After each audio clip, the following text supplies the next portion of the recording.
하나님을 믿는 신자나 믿지 않는 비신자 모두 삶의 어려움을 겪기는 마찬가지입니다. 그러나 그 어려움을 다루는 방식은 사뭇 다르지요.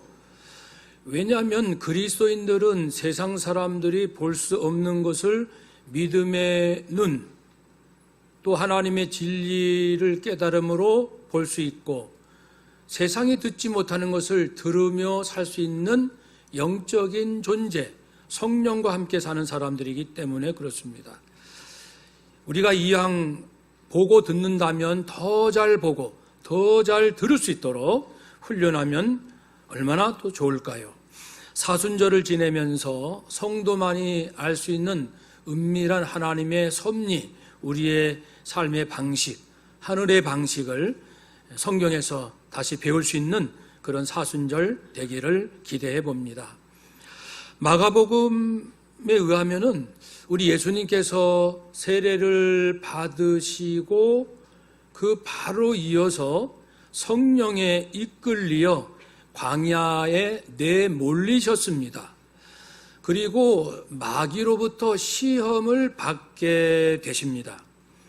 세례를 받으실 때나 마귀에게 시험을 받으실 때 공히 성령의 개입, 성령 하나님께서 함께 하시고 또 이끄시는 역사가 있습니다.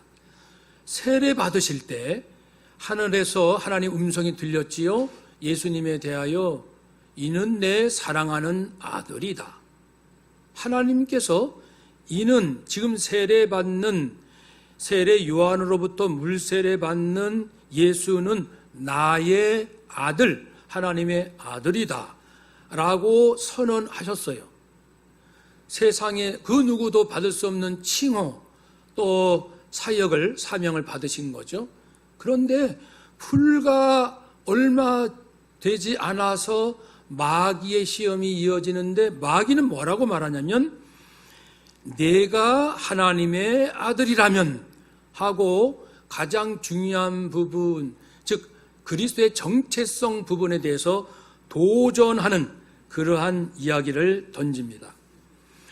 예수님은 40일 금식을 하셨고 마귀의 유혹을 받으셨는데, 이것은 인간으로서 겪을 수 있는 가장, 하나님의 아들이 마귀의 유혹받는 그 자체가 수치스러운 거예요. 어떻게 보면 40일 금식은 온 육신의 힘이 다 빠지고 탈진할 수 있는 그런 상황입니다. 보통 유대인들은 낮을 금식하고 밤에는 식사를 하거든요. 예수님처럼 이런 40일 주야로 하는 것은, 온전히 하는 것은 극히 드문 경우라 할 수 있습니다. 이것은 예수님께서 우리 인간의 연약함, 그것을 직접 경험하시기 위하여, 그래서 연약한 우리들을 도우시기 위하여 그러셨다고 히브리서 4장 15절에서 말씀하고 있습니다. 예수님께서 하시는 모든 행적은 다 이유가 있는 겁니다. 그 이유는 하나님께 영광이 되든 아니면 우리의 유익이 되든 그 둘 중에 하나입니다. 우리를 위해서 예수님께서 지금 시험 받으신다라고 할 수 있습니다. 우리도 어떤 직책을 받으면 그것을 감당할 수 있는 힘이 있고 능력이 있는지 시험거리가 오지요. 대통령이 되면 시험이 옵니다. 대통령의 리더십이 과연 어떠한가 테스트 받게 됩니다. 모든 분야 다 마찬가지입니다. 우리의 신앙도 단계마다 시험이 옵니다. 초신자일 때 내가 간신히 구원의 확신을 가지고 어떻게든 마지못해 교회를 다니는 단계, 하나님의 은혜를 깨닫고 열정적으로 나도 주님께 헌신해야지 그러면서 봉사하는 단계, 그러다가 뜻하지 않는, 나는 열심히 충성하는데 몸이 암에 걸렸다든지 경제적으로 가정이 어렵다든지 뜻밖의 위기를 겪게 되는 일이라든지, 그러면서 또 내 자신을 회개하고 하나님께서 내게 주신 음성을 듣는 단계라든지, 이 단계를 수도 없이 반복하며 나는 왜 이거밖에 안 될까? 왜 이 굴레에서 벗어나서 진정으로 자유하지 못할까? 몸부림치는 단계, 그리고 정말 통곡하고 가슴을 찢고 오직 주께 의지함으로 성령의 기적 같은 역사심으로 자신을 내려놓고 나는 죽고 내 안에 그리스도가 사십니다 라고 고백할 수 있는 단계, 그 다음에도 수많은 단계들이 그 다음에도 이어지거든요. 그 단계마다 우리는 테스트를 받습니다. 시험을 받아요. 훈련을 받습니다. 왜냐하면 그 다음 단계로 가기 위해서입니다. 그러니까 내가 신앙의 어느 단계에서, 인생의 어느 굴곡에서 힘들어 할지라도 내게 필요한 거구나, 필요하니까 하나님께서 이 어려움을 주셨구나, 이 다음 단계로 나를 이끄시는구나, 나를 쓰실 모양이다, 어딘가 하나님의 계획이 있으시겠지, 이렇게 활짝 열린 마음으로 고난을 받아들이는 그러한 자세가 필요하겠습니다. 2절에 보면 예수님께서 40일 밤낮 금식하신 후 줄이셨습니다. 그 기도에 몰두하실 때는 배고픔을 잊고 있다가 금식 기도가 다 끝나고 나니까 비로소 배고픔에 대한 고통을 느끼게 되셨어요. 광야에서 말입니다. 광야 굶주림, 광야에서 굶주린다. 이것은 인간의 가장 힘든 실존을 아주 간단하게 표현할 수 있는 겁니다. 삶의 그 척박한 것이 광야요, 굶주렸다는 것은 인생의 가장 서러운 겁니다. 배고픈 서름처럼 큰 거 없어요. 가장 큰 결핍은 먹지 못하는 건데 이것을 그대로 겪으시는 우리 예수님. 생각나는 게 있습니다.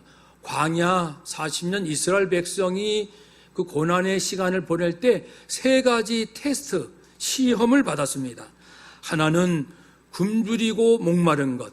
근데 항상 이게 쌓여있는 게 아니니까 또 이제 먹을 것이 걱정이 되는 그런 상황. 어떻게 하지? 이것이 테스트입니다. 하나님께서 정말 우리를 끝까지 지켜주시고 보호해 주실까라는 이 믿음의 테스트. 아니야, 하나님은 눈에 보이지 않고 더디셔. 우리가 그냥 우상을 만들자, 우상을 섬기려는 유혹 등 이러한 시련, 훈련, 유혹, 시험거리가 있었습니다. 그때마다 이스라엘 백성들은 어떤 때는 잘 이겨내고 어떤 때는 지고 이런 일이 반복이 되면서 40년의 그 긴 여정을 보냅니다. 그렇습니다. 야곱처럼 하나님의 언약을 한 몸에 잔뜩 받은 그도 나중에 고백하기를 내 인생 130년 나그네처럼 고생이 많았습니다 라고 그랬거든요. 사도발같이 믿음의 사도 역시 자신 안에 한쪽에서 계속 죄가 올라오는 거예요. 죄 짓고자 하는 유혹에 시달리는 거예요. 그러니까 나는 곤고한 자로다. 그래서 그 괴로워하는 바울을 볼 수가 있습니다. 어느 누구도 우리가 아무리 믿음이 좋다 하더라도 이 시련 고난으로부터 완전히 벗어난 자는 이 땅에서는 불가능합니다. 다만 예수님도 고난을 당하셨지만 이기신 것처럼 말씀합니다. 자, 내가 세상을 이겼다. 예수님도 고난 당하시고 억울함, 수치, 배반, 모욕감, 예수님도 배고프시고 졸리시고 피곤하시고 다 겪으셨습니다. 특별히 대적자들로부터 말할 수 없는 수모를 당했습니다마는 자, 내가 세상을 이겼다. 그러니 예수님을 의지하여 이제는 담대하라 말씀하십니다. 너희가 환난을 당한다는 거 안다. 끊임없이 있다. 없다고 하지 말자. 그러나 내가 이겼다. 나를 의지하라. 그러니 세상을 이기는 자는 예수님입니다. 우리는 인간의 힘으로는 죄를 이길 수 없어요. 나 자신을 이길 수 없어요. 세상을 이길 수 없어요. 항상 이 3가지 세트로 우리가 얘기하잖아요. 예수님은 성령의 충만함으로 죄 유혹을 이기셨습니다. 세상을 이기셨습니다. 자신을 이기셨습니다. 주님을 의지하라, 그런 말씀이죠. 한번 더 합시다. 주님을 의지하여 세상을 이깁시다. 아멘. 사도 바울 1차 선교 여행 중 루스드라에서 나면서 걷지 못하는 안진뱅이를 고쳤지만, 기적이 일어났지만 역시 바울을 괴롭혔던 유대인들은 거기까지 쫓아와 가지고 또 괴롭히고 돌을 던져 죽을 지경 만들었습니다. 돌에 맞는 것 죽을 만큼 맞는 것은 피가 터지고 살이 찢어지고 멍들고 이를 말할 수 없지 않겠습니까? 스데반처럼 그 지경이 되었습니다. 그래서 이제 갖다 도시 밖에 내다 버렸습니다. 죽은 시체로 알고. 그런데 다행히 하나님께서 바울을 살려주셨어요. 그리고 그는 일어나서 다시 다음 도시로 복음을 전하러 갑니다. 그러면서 하는 말씀이 제자들에게, 여러분, 우리가 하나님의 나라에 들어가려면 많은 고난을 겪어야 합니다. 자신도 그런 그리스도의 남은 고난을 겪는다고 했습니다. 그러니 우리 성도들은 이제, 사실 지금까지는 우리나라가 언제 선진국이 될까, 언제 부자 나라가 되지, 우리 언제 전쟁 없는 평화로운 나라가 될까, 그런 꿈을 막 가지고 열심히 살아온 거 사실이고 많은 걸 이루기도 했습니다만은, 앞으로 우리 성도들은 그런 차원의 기도도 필요하지만 한편에서 하나님, 저에게 어떤 고난이 와도 좋습니다. 다만 제가, 우리 자녀들, 자손들, 우리 교회, 한국교회, 전 세계 모든 주의 백성들이 어떤 고난을 당할지라도 부탁이 한 가지 있습니다. 그 고난을 통하여 하나님의 영광이 드러나기를 원합니다. 하나님의 영광을 위해서라면 저에게 고난을 주십시오 라는 이 기도를 이제는 해야 될 때 아닙니까? 이 시대가 예사롭지 않잖아요. 세상 돌아가는 거 심상치 않잖아요. 그러니까 우리도 영적으로 큰 결단을 할 때가 왔다, 이렇게 깨달아집니다. 한번 따라 합시다. 하나님, 주의 영광을 위해서라면, 필요하다면 저에게 고난을 주세요.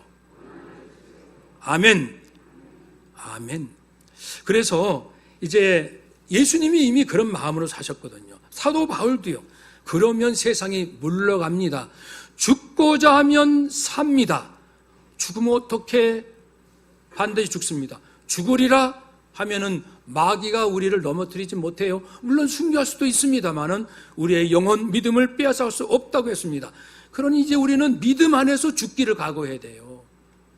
정말 주님을 위해서 살아도 주님을 위하여, 죽어도 주님을 위하여, 부자가 돼도 주님을 위하여, 가난해도 주님을 위하여, 건강해도 주님을 위하여, 암에 걸려도 주님을 위하여, 주님의 영광만 나타나면 no problem, 제 인생은 아무 문제가 없습니다 라고 처음부터 고백하기 힘들어요. 사실 한 번, 두 번 조그맣게 모기만한 소리로 하고 또 하고 또 하면요, 내 중심을 성령께서 보시기 때문에 담대함을 주셔서 그야말로 거짓 없이 세상을 향하여 선포하는 그날이 오고 와야 되지요. 3절에 보면 마귀의 시험의 본질이 무엇인지 알게 되지요. 이제 세례 받을 때 너는 내 사랑하는 아들이라 했는데, 마귀는 네가 하나님의 아들이니? 아들이면 돌로 떡을 만들어봐. 너 배고프잖아? 문제 해결해봐. 그러니까 이 돌로 떡을 만들라라는 것은 너의 문제를 해결해. 뭐 하고 있는 거야 지금? 배고프다면서. 너 하나님의 아들이라며, 능력이 있다며 해결해보라고. 하나님의 아들인 것을 한번 입증해봐. 그런데 예수님은 그럼 내가 못할 줄 알아? 라고 하지 않으셨어요. 물론 나중에는 오병이어 기적, 칠병이어 기적으로 5,000명도 먹이시고 4,000명도 먹이시는 놀라운 기적을 행하셨죠. 그렇게 할 수 있다는 겁니다. 그런데 아무 때나 하지 않으세요. 지금은 공생의 출발입니다. 능력을 보이는 때가 아니고, 예수님 입장에서 중요한 것은, 아니 우리에게 중요한 것은 말씀에 순종하는 것이 능력을 행하는 것보다 중요하다. 그 말씀을 예수님이 하시는 거죠. 마귀는 처음부터 그랬습니다. 항상 하나님이 말씀하면 그것을 왜곡하거나 또는 그것을 소홀하게 아무것도 아닌 것처럼, 무시해도 될 것처럼 그렇게 유혹하는 자입니다. 아담에게도 그랬잖아요. 선악과 알게 하는 나무 열매를 먹어도 죽지 않아. 먹어도 죽지 않아. 베드로는 그랬습니다. 그 안에 사탄이 한 말이죠. 예수님 죽지 마세요. 죽지 마세요. 그러니까 하나님의 뜻과 계획을 방해하고 막아버리고 자기들 인간의 편의 또 자기의 유익을 위해서 언제라도 하나님 말씀은 내가 요리할 수 있다. 가장 무서운 게 말씀을 자기 입맛대로 요리하는 거 아닙니까? 이단자들처럼 말이죠. 그래서 마귀는 알아요. 우리 인생에 건강을 빼앗는 거 좀 몸이 약해도 살거든요. 재물을 빼앗는 것 처음에 힘들지만 잘 적응하거든요. 그러니까 말씀을 빼앗는 거예요. 하나님의 말씀을 빼앗으면 인생이 송두리째 흔들리거든요. 영원한 소망을 버리게 됩니다. 어떤 환난이나 박해가 오면 도망갑니다. 세상의 염려로 불안하고 시달립니다. 재물의 유혹에 온갖 악을 행하게 됩니다. 그래서 여러 가지 방법으로 마귀는 하나님의 말씀, 예수님의 말씀을 못 듣게 하는 거예요. 천국 복음, 영원한 생명을 얻게 하는 구원의 복음, 헛되고 허무한 것에 매인 자들을 해방시키는 진리와 자유의 복음, 이런 복음은 못 듣게 하는 거예요. 이런 책, 저런 책, 수많은 책은 소개하고 읽어라 하지만은, 그런 사람을 만나기도 하지만 생명의 말씀에 목숨 거는 자는 못 만나게 합니다.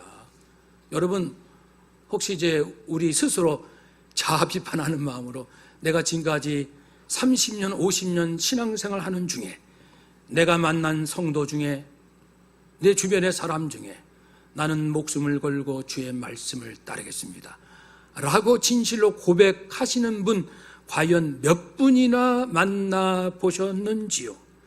이것은 우리에게 아주 중요한 질문입니다.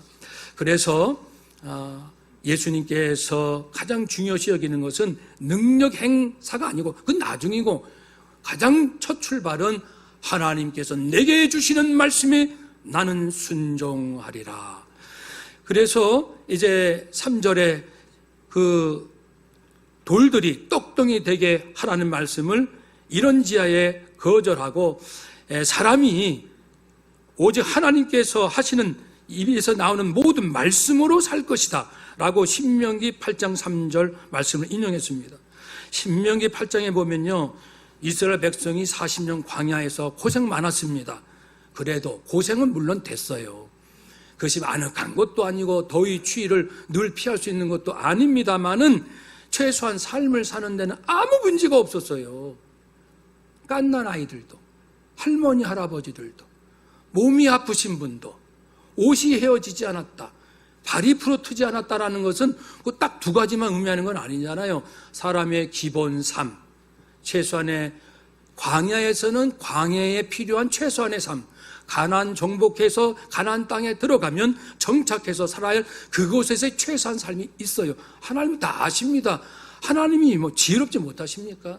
우리가 우리 앞날을 계산하는 것보다 하나님께서 10대 청소년들, 30대 청년들의 뭐가 필요한지는 하나님이 더 잘 아십니다. 그때마다 필요한 것 하나님이 공급하신다 하시니 걱정하지 말라는 거죠. 아니 40년 동안 백성들 200만 명이 뭘 준비한 게 있습니까? 거기서 뭘 생산했습니까? 하나님께서 전적으로 공급해 주지 아니하셨느냐? 그러면서 이제 모세를 통해서 하나님이 주신 말씀이 사람이 떡으로만 사는 것이 아니요, 여호와의 입에서 나오는 모든 말씀으로 사는 것이다 라고 말씀하셨는데, 그 앞부분에 하나님께서 너희에게, 너희 조상들에게 하늘에서 만나를 내려주신 것은 떡이 아니라 하나님 입으로 나오는 말씀으로 사는 거라는 것을 만나랑 연결시켜서 말씀합니다. 그런 맥락에서 예수님의 말씀을 이해하면은 우리 말씀으로 산다는 것은 영적인, 또 믿음을 키우는 그런 영적인 말씀도 포함되겠지만, 또 다른 측면에서는 만나처럼 하나님만이 할 수 있는 독특한 하나님의 역사, 하나님의 기적, 하나님의 특별한 섭리, 이런 것들이 다 포함합니다. 그런 방법으로 살라는 겁니다.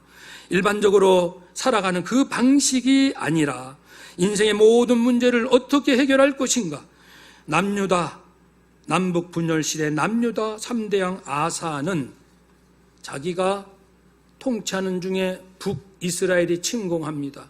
위태로워집니다. 그러니 북이스라엘 저 위에 있는, 북쪽에 있는 아람 왕에게 부탁합니다. 북이스라엘 좀 공격해 주시오. 그러면서 은과 금을 이제 사례금으로 일종의 드리는 거죠. 그래서 아람 왕이 북이스라엘을 침공합니다. 그래서 북이스라엘 남유다 침공을 멈춥니다.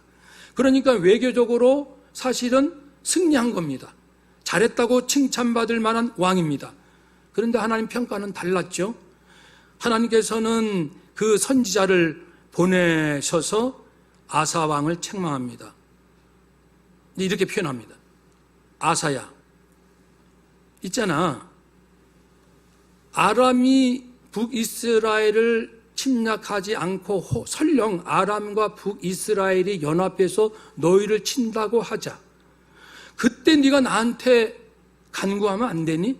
그때 나에게 부르짖으면 안 돼? 너희가 전에 구스로부터 공격받을 때 이길 수 없는 전쟁을 크게 이기게 해준 자가 누구냐? 내가 아니냐? 분명히 내가 했잖아. 그런데 이제 왜 이렇게 마음이 변했니? 그때는 믿음으로 살더니 이제는, 왜냐하면 이제 아사 왕이 정치도 잘하고 평화롭고 전쟁에서도 대승하고 백성들로부터 존경받았거든요. 그러니까 아사 왕이 이제 교만하기 시작한 겁니다. 하나님을 서서히 멀리하고 하나님께 순종하기를 싫어하기 시작한 거예요. 그래가지고 독단적으로 하나님이 허락하지 않는 방법으로 일을 이렇게 저지른 거거든요.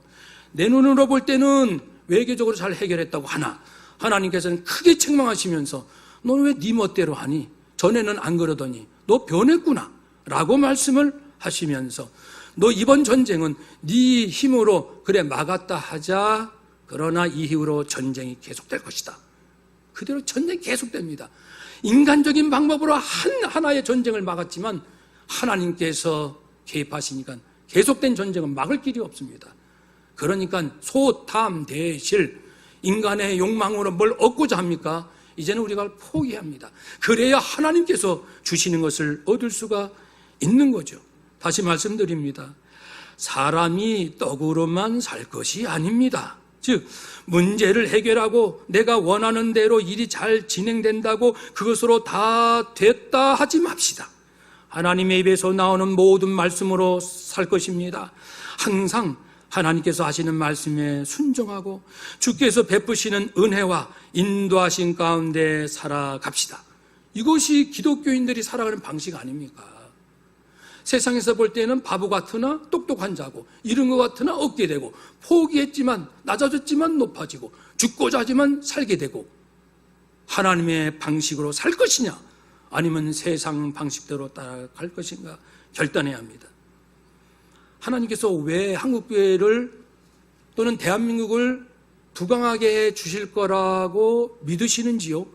하나님 관점에서 보면 분명합니다. 성경을 보면요, 대한민국을 부강하게 하실 이유는 분명합니다. 그것은 한국이, 좁혀서 말하면 한국교회가 전도, 선교, 구제, 봉사에 힘쓰기 때문에 하나님께서 한국 경제, 위태한 한국 경제를 여기까지 이끌어 오셨습니다. 하나님의 관심은 분명합니다. 아니, 우리가 돈 많이 벌면 뭐 하실 거예요? 공부 많이 했어요. 돈도 많이 벌었어요. 몸도 건강도 잘 보호했으면. 그래서 뭐 하자는 거예요? 하나님 그래서 뭐 해야 됩니까? 여쭤보면 전도해야 돼. 선교하고 어려운 사람, 어려운 나라, 어려운 이웃에게 구제하고 봉사하렴. 성경 66권을 읽어보십시오. 결론이 그거 아닙니까? 그런데 우리가 어느덧 전도도 싫고 선교도 싫고 구제 봉사, 우리도 살기 어려운데 슬금슬금 뒷걸음치기 시작하면 하나님께서 우리의 중심을 보시고 너희들을 부하게 할 이유가 없구나, 대한민국을 사용할 의미가 없구나. 물론 세상 사람들은 이걸 모르죠. 못 보니까, 못 들으니까. 그러나 우리는 성경을 통해서 듣고 봤기 때문에 복음을 전하는 것, 전도, 선교에 목숨 거는 한국교회가 있다면 하나님께서는 끝까지 대한민국을 전 세계가 부러워할 우리가 좋아하는 부강한 나라, 그리고 더 나아가서 존경받는 나라로 삼아 주실 줄로 믿습니다. 3.1절 104주년 기념하여서 지금 위급함에 처해 있는 대한민국, 우리나라를 살리실 분은 오직 하나님밖에 없어. 우리 그리스도인들이 먼저 하나님 앞에 진실로 매달려서 하나님의 인도하심에 순종하는 훈련을 합시다. 우리도 자랑거리가 많지만 계속 지속 가능한 대한민국, 더 성장 부흥하는 대한민국이 되기 위해서는 다른 사람이 아니라 나입니다. 나. 오늘 예배드리는 나 한 사람, 내가 지금 어떻게 사느냐 이거예요. 어제 어떻게 사셨습니까? 지난 한 주간 월, 화, 수, 목, 금, 토 누구를 만나셨나요? 무슨 말씀하셨어요? 무슨 생각을 가지고 또 어떤 걸 계획하셨죠? 그 하나님 기뻐하신 겁니까? 이처럼 우리가 살피기 시작하자 그겁니다. 그래야 하나님께서 우리 중심을 보시고 한국을 써야겠다. 한국계를 내가 사용하겠다. 당산동계를 내가 사용하겠다. 라고 하나님께서는 생각하실 것입니다. 인생 간단하지 않습니까? 이런 측면에서 보면. 두려울 것이 뭐가 있습니까? 불안합니까? 뭘 염려하십니까? 내가 하나님의 인도하심에 순종하지 않는 것, 이것이 내 가슴을 찢고 통곡하고 울부짖어할 내용입니다. 가난이 문제가 아니라니까요. 몸 좀 아프면 어때요? 하나님, 제가 왜 이다지도 하나님의 인도하심에 주저합니까? 왜 이렇게 욕심에 가득하여 하나님의 음성을 듣지 못합니까? 무엇 때문에 인생을 두려워하고 불안해합니까? 저를 긍휼히 여겨 주시옵소서. 우리 주 예수 그리스도께서 가신 그 길, 저도 그 길 가게 하옵소서. 한번 따라 합시다. 하나님, 저도 주님의 길을 가게 하옵소서. 아멘. 그리 되시기를 주의 이름으로 축복합니다. 아멘. 기도하겠습니다.